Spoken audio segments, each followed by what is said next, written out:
स्वागत है दोस्तों एग्जाम क्रिएटर पर। दोस्तों आइए आज अध्याय 3.1 का पहला सवाल देखते हैं क्या कहता है। इसमें है आयु पर आधारित प्रश्न है दोस्तों। इसमें दिया हुआ कि आफताब अपनी पुत्री से कहता है 7 वर्ष पूर्व मैं तुमसे 7 गुनी आयु का था, अब से 3 वर्ष बाद मैं तुमसे केवल 3 गुनी आयु का रह जाऊंगा। इस स्थिति को बीजगणितीय एवं ग्राफीय रूपों में व्यक्त कीजिए। दोस्तों सबसे पहले तो इसमें आप ध्यान दीजिएगा कि हम ग्राफीय विधि से नहीं बता रहे इसमें आपको सिर्फ बीजगणितीय विधि से हल ज्ञात करेंगे और ये आयु पर आधारित प्रश्न है दोस्तों। आइए समझते हैं इसमें क्या कह रहा है। और देखिए दोस्तों कह रहा आफताब अपनी पुत्री से कह रहा 7 वर्ष पूर्व में तुमसे 7 गुनी आयु का था। तो सबसे पहले जानना इसमें कि वर्तमान आयु को, तो दोनों का आफताब का भी और उसके पुत्री का भी वर्तमान आयु मान लेंगे। आइए इसको एक पहले इस तरह से लिखते हैं। सबसे पहले यहाँ पर लिख दीजिए आफताब, समझने का प्रयास कीजिएगा इसको। आफताब है और यहाँ पर लिख देते हैं पुत्री। और ध्यान दीजिएगा इस तरह से कि वर्तमान आयु मान लेते हैं। वर्तमान यहाँ पर लिखिए वर्तमान आयु, वर्तमान आयु यहाँ मान लेते हैं पूर्व की आयु। कितना 7 वर्ष किधर गया इसमें दिया हुआ है, हाँ 7 वर्ष पूर्व। तो 7 वर्ष पूर्व का 7 वर्ष पूर्व कर देते हैं। इधर क्या है 3 वर्ष बाद, 3 वर्ष बाद। यदि दोस्तों आफताब का उम्र वर्तमान उम्र x वर्ष मान ले, यदि आफताब का x वर्ष मान ले और पुत्री का y वर्ष मान ले, ध्यान दीजिएगा। अगर मान करके चलिए अभी आपका उम्र 12 वर्ष है और कह दे कि 7 साल पहले कितना था, तो क्या कीजिएगा वर्तमान उम्र में 7 साल माइनस कर दीजिएगा। 7 साल पूर्व का रहा तो 12 में 7 माइनस कीजिएगा तो 5 वर्ष हो जाएगा।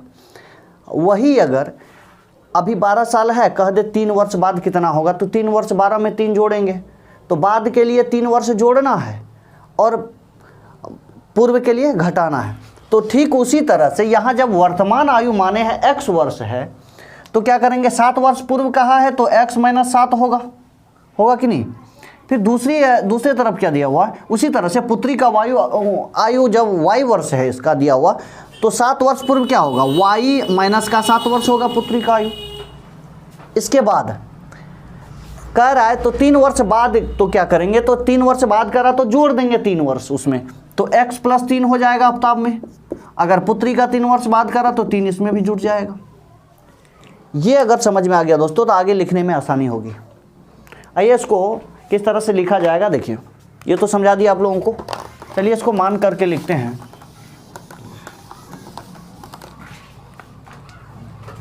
माना आफताब का वर्तमान आयु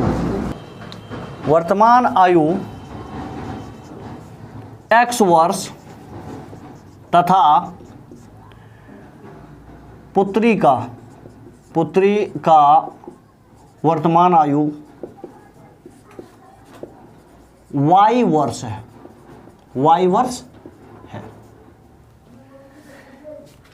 इसमें कह रहा दोस्तों कि 7 वर्ष पूर्व में तुमसे 7 गुनी आयु का था। कौन कह रहा है, आफताब कह रहा है कि हम जो है 7 वर्ष पहले जो है तुमसे 7 गुनी आयु का था, या इस तरह से।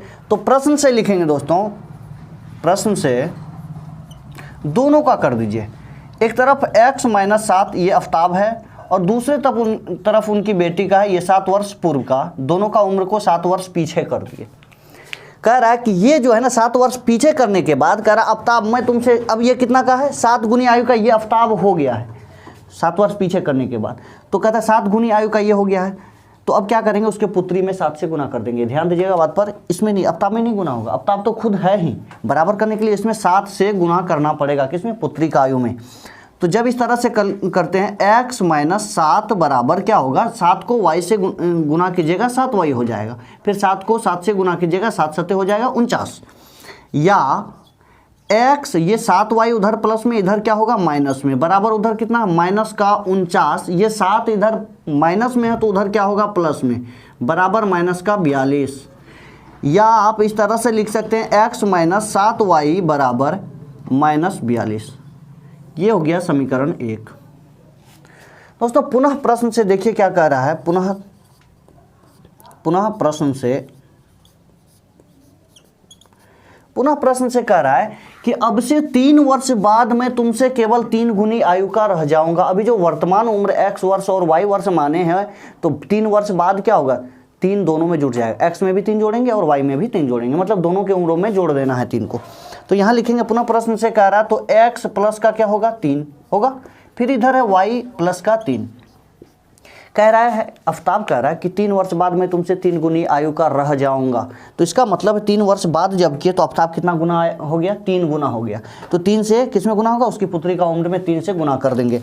तो 3 से इसमें गुना कर दीजिए। तो इस तरह से x प्लस 3 बराबर 3y प्लस 3 को 3 से गुना कीजिएगा तो 9 हो जाएगा, या x ये 3y उधर माइनस प्लस में, तो इधर क्या होगा माइनस में, अब बराबर इधर 9 प्लस में 3 उधर जाएगा माइनस में, बराबर कितना बचा दोस्तों, 6 बचा, या x माइनस 3y बराबर 6, समीकरण 2। अब हम इसको विलोपन विधि से हल ज्ञात करेंगे। विलोपन विधि से दोस्तों, तो विलोपन विधि से क्या करना पड़ता है, या तो a वाला अंक लेकर के एक दूसरे का x के साथ गुणांक में जो है उसको गुना करना है, या y के साथ वाला का। लेकिन देखिए गुना क्यों करते हैं, ताकि बराबर हो सके। अब ध्यान दीजिए कि x वाला x, यहाँ देखिए x प्लस में दोनों बराबर है ही, तो हमें गुना करने की कोई आवश्यकता नहीं। अगर यहाँ गौर से देखिए, अगर गुना करने के लिए कौन सा अंक लेना होगा, यहाँ से भी 1 लेना होगा, यहाँ से भी 1 लेना होगा, गुना तो करना है नहीं, वैसे दोनों बराबर है, इसीलिए सीधा लिख देंगे समीकरण 1 में से 2 को घटाने पर, क्योंकि दोनों का चिन्ह क्या है, धनात्मक है, दोनों प्लस में, इसीलिए लिख देंगे समीकरण 1 में से 2 को घटाने पर। तो लिखिए यहाँ पर समीकरण 1 में से समीकरण 2 को घटाने पर जब इस तरह से घटाएंगे दोस्तों, पहला समीकरण कितना लिखा हुआ है, x माइनस 7y है, 7y बराबर माइनस का 42, इतना है। और दूसरा समीकरण है x माइनस 3y बराबर 6, ये है। अब इसका इस तरह से घटाने का बोले तो इसमें चिन्ह बदल देंगे, इस तरह माइनस, यहाँ प्लस का चिन्ह है तो ये माइनस है तो यहाँ पर प्लस हो जाएगा, और यहाँ प्लस है तो माइनस। अब ये x ये वाला कैंसिल हो जाएगा, ये x प्लस में ऊपर नीचे माइनस में है तो कैंसिल हो जाएगा। अब क्या है, यहाँ पर 7y माइनस में और 3y प्लस में है, ये वाला माइनस चिन्ह नहीं रहेगा, ये प्लस वाला रहेगा, तो 3 में 7 माइनस हो जाएगा, तो कितना माइनस 4y बचेगा, माइनस 4y बराबर 42 माइनस में है और 6 भी माइनस में है, दोनों जुड़ जाएगा, तो 42 और 6 कितना हो जाएगा दोस्तों, 48 हो जाएगा। इसीलिए y बराबर, ये देखिए ये माइनस इस पार भी, इधर भी और इधर भी, दोनों तरफ से सीधे इसको हटा दीजिए या फिर कैंसिल कर दीजिए, दोनों तरफ है तो कैंसिल ही कर देंगे। तो बचा के यहाँ पर 48 है, नीचे यहाँ पर 4 कर देंगे, तो ये हो जाएगा कितना, 4 से 12 आ जाएगा, मतलब y की वैल्यू निकल करके आया 12 वर्ष। अब ये जो है ये y वर्ष किसका माने थे दोस्तों, उसकी पुत्री का, तो y की वैल्यू 12 है, मतलब उसकी पुत्री का उम्र, वर्तमान उम्र 12 वर्ष है। आइए आगे करके देखते हैं, इसमें y का है तो x का, मतलब आफ्ताब का भी उम्र ज्ञात करना है। तो लिखेंगे समीकरण 1 में y का मान रखने पर, तो इस तरह से जब उसमें वैल्यू उसका मान रखेंगे y का, कितना है x माइनस 7y बराबर माइनस का 42 है, या x माइनस 7 गुना 12 बराबर माइनस 42, या x माइनस 12 सत्ते 84 बराबर माइनस का 42, या x बराबर, ध्यान दीजिएगा ये 84 इधर माइनस में तो दूसरी तरफ क्या होगा, प्लस में जाएगा, तो हो गया बराबर दे करके लिखेंगे माइनस 42 प्लस का 84 बराबर 42 में 84 में 42 चला जाएगा, बचेगा 42। x की वैल्यू आया 42 वर्ष। ये आफ्ताब का उम्र दोस्तों है 42 वर्ष, और उसकी पुत्री का उम्र y की वैल्यू जो है वो आया है 12 वर्ष। अगर आप जांच करना चाहते हैं तो कर लीजिए। देखिए छोटा वाला अंक, जैसे उसकी बेटी का उम्र क्या था, 12 वर्ष है, 12 में अगर यहाँ क्या कहा रहा था, देखिए 7 वर्ष पूर्व का, तो 12 में 7 गया कितना बचेगा 5, और ये इसका कितना 42 में 7 घटाइएगा कितना बचेगा 35, कितना 7 गुना 7 बचे 35 होता है, इसका मतलब ये 7 गुना आयु का था। आप जांच कर सकते हैं इसका। उम्मीद है दोस्तों ये वाला समझ में आ गया होगा, आप लोग नोट कर लीजिए इसको। प्रश्न संख्या 2 को देखते हैं क्या कह रहा है इसमें है क्रिकेट टीम के एक कोच ने 3900 रुपये में 3 बल्ले तथा 6 गेंद खरीदे। बाद में कहता उसने एक और बल्ला और साथ में 2 गेंद खरीदा तो 1300 रुपया दिया। कहता इस स्थिति को बीजगणितीय तथा ज्यामितीय रूपों में व्यक्त कीजिए। दोस्तों इसमें हम ज्यामितीय विधि तो नहीं बताएंगे, अगले वाले में ये ज्यामितीय मतलब ग्राफीय विधि से हल करने के लिए कहता है। किसी दूसरे वीडियो में हम ग्राफीय विधि से पूरी तरह से जहां जितना भी सवाल होगा हम ग्राफीय विधि से बता देंगे। अभी सिर्फ बीजगणितीय विधि से ही हल याद कर रहे हैं। आइए इसमें देखते हैं क्या कह रहा है। दोस्तों 3900 रुपये में जब 3 बल्ला और 6 गेंद खरीदा तो सबसे पहले हमें यह होना चाहिए कि एक बल्ले और एक गेंद का मूल्य क्या है। तो आइए मानते हैं उसका कि एक बल्ले का मूल्य x और गेंद का जो है y मान लेते हैं। तो माना एक बल्ले का मूल्य x रुपया तथा एक गेंद का मूल्य y रुपया है। तो इस तरह से दोस्तों प्रश्न से लिख करके लिखना है इसमें कि कह रहा देखिए एक बल्ले का मूल्य जब x रुपया है तो कोच ने पहली बार 3 बल्ला खरीदा तो 3x हो जाएगा, क्योंकि एक का मूल्य को उसकी संख्या से गुना कराने पर कुल मूल्य निकल करके आ जाता है। यहाँ पर एक का मूल्य x रुपया, अगर मान के चलिए कि आपके पास 5 कलम है और एक का मूल्य 7 रुपया है, अगर तो क्या कीजिएगा टोटल कुल मूल्य क्या होगा 7 को 5 से गुना करा देंगे। ठीक उसी तरह से एक का मूल्य x रुपया है और आपके पास 3 बल्ले का निकालना है तो 3x हो जाएगा। तो लिखेंगे पहली बार 3x प्लस का एक का y रुपया, एक गेंद का मूल्य y रुपया और 6 गेंद खरीदा तो कितना हो जाएगा 6y बराबर कितना है 3900 में खरीदा। ये हो गया समीकरण 1। या फिर इसको इस तरह से भी कर सकते हैं, देखिए या 3 यहाँ से कॉमन कर दीजिए।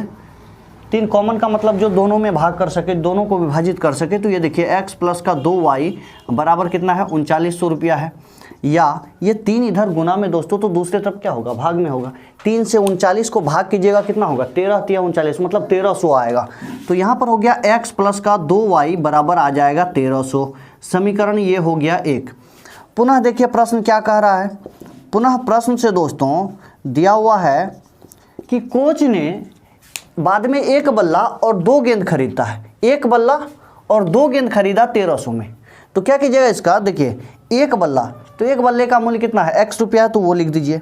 साथ में क्या खरीदा 2 गेंद खरीदा, 1 का y रुपया है तो 2 का कितना होगा 2y तो लिख देंगे साथ में प्लस 2y बराबर कुल कितना रुपया चुकाया उन्होंने 1300 रुपया दिया है। तो ये हो गया समीकरण 2।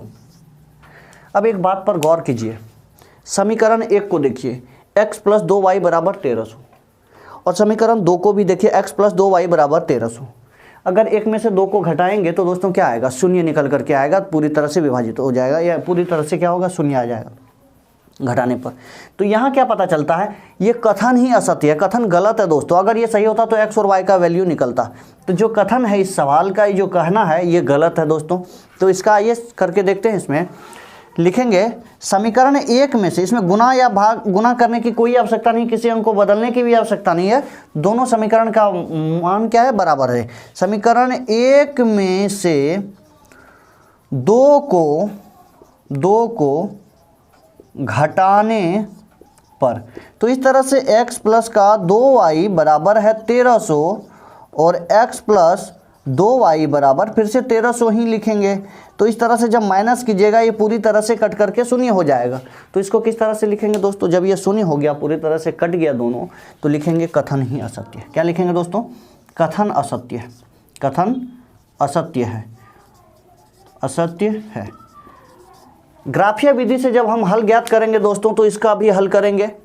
अभी इस वीडियो में सिर्फ बीजगणितीय विधि से हम बता रहे हैं, आप लोग इसको नोट कर लीजिए।